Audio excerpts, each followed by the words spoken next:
Passive भी है और एक्टिव भी है। हर जगह पे जो तृणमूल कांग्रेस के लोग ही पकड़े जा रहे हैं, जो आधार कार्ड बनाने की मशीनरी चला रहे हैं, फेक आधार कार्ड, फेक वोटर कार्ड, तो वो कौन है? नदिया से पकड़ा गया, कहीं पे मुर्शिदाबाद में, कहीं पे आपका नॉर्थ 24 परगना से पकड़ा जा रहा है।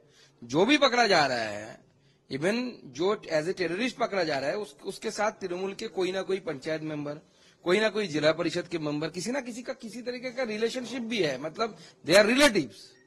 तो ये पूरा दर्शाता है कि पश्चिम बंगाल में टैसिट अंडरस्टैंडिंग है, और इस टैसिट अंडरस्टैंडिंग के तहत ममता बनर्जी पूरी 5 साल इन लोगों को छूट दे देती है कि आप भारत के भी खिलाफ जो चाहिए करिए, और इलेक्शन के समय इनका काम होता है फतवा देकर तृणमूल के पक्ष में वोट कराना।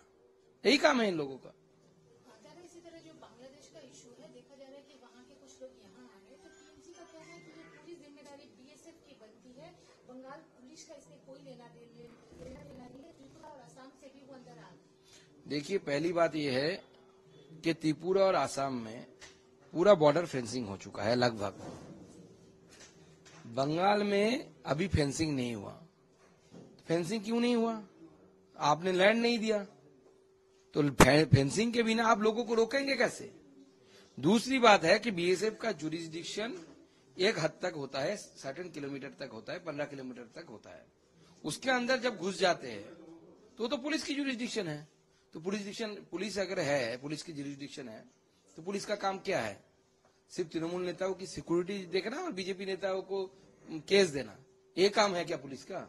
या पुलिस का, पश्चिम बंगाल की पुलिस का देश के प्रति कोई दायित्व ये नहीं है, कोई रिस्पॉन्सिबिलिटी नहीं है? सुकांत, सेंट्रल जितने भी सिक्योरिटी एजेंसीज है, उनका कहना है इन दिनों पश्चिम बंगाल, त्रिपुरा, असम में जितने टेररिस्ट पकड़े गए हैं, उनको तहकीकात करके, उनको पूछताछ करके ये पता चला है पश्चिम बंगाल के बड़े बड़े बीजेपी नेता शुभेंदु अधिकारी, आप उनका हिट लिस्ट में, टारगेट में है, इसीलिए शुभेंदु अधिकारी का सिक्योरिटी बढ़ाया जा रहा है, आपका भी जाएगा कहा जा रहा है। आप तो वैसे ही केंद्रीय मंत्री है, तो इसको लेके क्या कहना है? देखिए, ये जो अभी इनपुट आया है, हम भी मीडिया के माध्यम से हमें पता चला है कि शुभेंदु दा से लेकर बीजेपी नेताओं के टारगेट में, बीजेपी नेताओं टारगेट में है उग्रपंथियों के, क्योंकि ये स्वाभाविक है, क्योंकि उनका काम है, जो उग्रपंथी है, जो टेररिस्ट है, उनका लक्ष्य है पूरे बंगाल को फिराद हकीम साहब के जो बात है उनके अनुसार इस बंगाल को मुस्लिम बहुल इलाके में परिणत, इसको ट्रांसफॉर्म करना।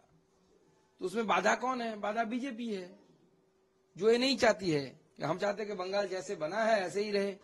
बंगाल में हिंदू को बंगाल बनाया गया था उस समय, पाकिस्तान से छीन के लाके इसको डॉक्टर श्यामा प्रसाद मुखर्जी ने बनाया था as a homeland of Hindus, Bengali Hindus. हम चाहते कि वो रहे, तो स्वाभाविक है वो हिट लिस्ट में हम ही रहेंगे। तृणमूल के नेता तो उनको हेल्प कर रहे हैं। अगर तृणमूल हेल्प नहीं करता तो तृणमूल के नेता हिट लिस्ट में रहते ना, अभिषेक बनर्जी रहते, ममता बनर्जी रहते, तो उनको हिट लिस्ट में नहीं है, क्योंकि ममता बनर्जी जब तक सीएम बने रहेंगे तब तक इन टेररिस्ट के लिए बल्ले बल्ले है, वो अपने काम चलाते जाएंगे, ममता बनर्जी का प्रोत्साहन मिलता रहेगा उनको। यही इंटेल कह रहा है बांग्लादेश में बड़ा कंसाइनमेंट पहुंच चुका है, जिसमें 250 किलो आरडीएक्स है, 100 से ज्यादा AK-47 है। अलबखेरा बोल के एक जहाज में वो था जिसमें 7 नाविकों का खून भी हुआ है। वो पश्चिम बंगाल या तो त्रिपुरा के थ्रू हमारा देश में घुसाने की कोशिश किया गया था। तो क्या आपको लगता है कि पश्चिम बंगाल या तो त्रिपुरा के रूट एक जगह बन जा रहा है जहां देश में इतना बड़ा आतंकी हमला हो सकता है? या तो देखिए, त्रिपुरा में हमारी बीजेपी की राष्ट्रवादी सरकार है, और वहां पे doctor Manik Shah, professor doctor Manik Shah, वो हमारे चीफ मिनिस्टर है, और इस विषय में वो 100% प्रतिबद्ध है। लेकिन पश्चिम बंगाल में दुर्भाग्यवश ऐसा सरकार है जिनकी कार्रवाई से लगता है कि वो भारत का नहीं, भारत के किसी शत्रु एनिमी स्टेट का मुखिया है। और जिस तरीके से तृणमूल कांग्रेस के एक के बाद एक मुस्लिम नेता का बयान आ रहा है कि पश्चिम बंगाल को हमें 50% मुस्लिम, 50% से ज्यादा मुस्लिम मेजोरिटी स्टेट बनाना है। कोई बोल रहा है कि पूरा कलकत्ता वाकफ की प्रॉपर्टी है, मतलब जब चाहे हमें भगा दें। कोई बोल रहा है कि हम मुर्शिदाबाद में बाबरी मस्जिद बनाएंगे।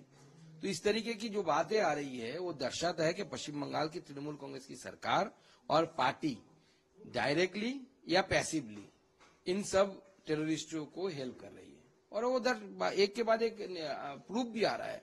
बंगाली हिंदुओं को अब समझने का टाइम आ गया कि अगर वो लक्ष्मी भंडार या प्रधानमंत्री आवास योजना के तहत ममता बनर्जी ने जो बांग्लार बारी बोल के चलाया, जिसमें आवास दिया जाएगा, उसमें उसको लेने के चक्कर में अगर ममता बनर्जी को वोट करते हैं तो आगे वाले उसी दीदी की बाड़ी में ही उसकी बेटी के साथ रेप होगा, जो बांग्लादेश में हिंदुओं के साथ हो रहा है। कल भी बांग्लादेश में एक हिंदू महिलाओं के साथ सामूहिक बलात्कार हुआ और उसके बाद उनको जहर पिलाकर मार दिया गया। तो ये जो उग्रपंथी है, उनके जो मानसिकता है, जो रेडिकल इस्लाम का प्रचार करते हैं, इस इस्लामिक माइंडसेट जो रेडिकल माइंडसेट है, इस रेडिकल माइंडसेट से पश्चिम बंगाल को बचाना है। और मुझे लगता है, मैं तो बिलीव करता हूं, जो पढ़े लिखे मुस्लिम हैं, जो सच में सेकुलर मुस्लिम हैं, वो भी चाहते हैं कि इन रेडिकल पावर से पश्चिम बंगाल बचे रहे। फिराद हकीम को हिडको से हटा दिया, कुछ लोग कह रहे हैं कि उन्होंने वो मुस्लिम मेजोरिटी की स्टेटमेंट दिया, इसलिए हटाया। ये आईवाश है, कुछ हटाया वटाया नहीं जाए। देखिए, फिराद हकीम साहब दीदी का गोद में बैठा हुआ नेता है।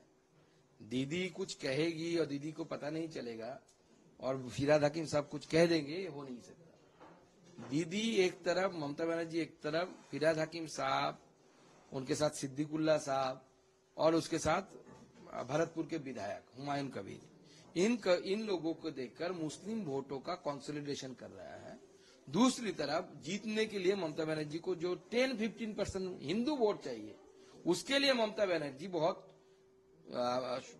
प्लानफुली दीघा में जगन्नाथ मंदिर बना के जय जगन्नाथ कर रहे हैं। कहीं पे जाके फिराद हकीम साहब को हटा रहे हैं, क्योंकि उनका टारगेट है 10-15% हिंदू वोटर्स। वो 10-15% हिंदू वोट उनको मिल गया तो उनकी सरकार बन जाएगी। तो इसलिए ये पूरा दोहरा रवैया ममता बनर्जी प्लानफुली चला रही है। कल सीबीआई ने चार्जशीट दाखिल किया कोर्ट के पास पार्थ चटर्जी और उनके कुछ शागिर्दों के खिलाफ कि 1000 से ज्यादा लोगों को मतलब नौकरी दिया है, मतलब जो एलिजिबल था उनकी नौकरी छीना गया है। नहीं, ये तो हमारे विरोधियों को अभी चुल्लू पर पानी में डूब मरना चाहिए, क्योंकि वो तो पहले से बोल रहे थे सेटिंग है, चार्जशीट नहीं देंगे, ये देंगे। अब सीपीएम को बोलिए, अब पार्थ चट्टोपाध्याय को बचाने के लिए कौन जाएगा? विकास रंजन भट्टाचार्य जाएगा या दूसरा कोई जाएगा? उनको तय करने के लिए दीजिए। लेकिन ये लोग चोर है, तृणमूल कांग्रेस ने चोरी किया है।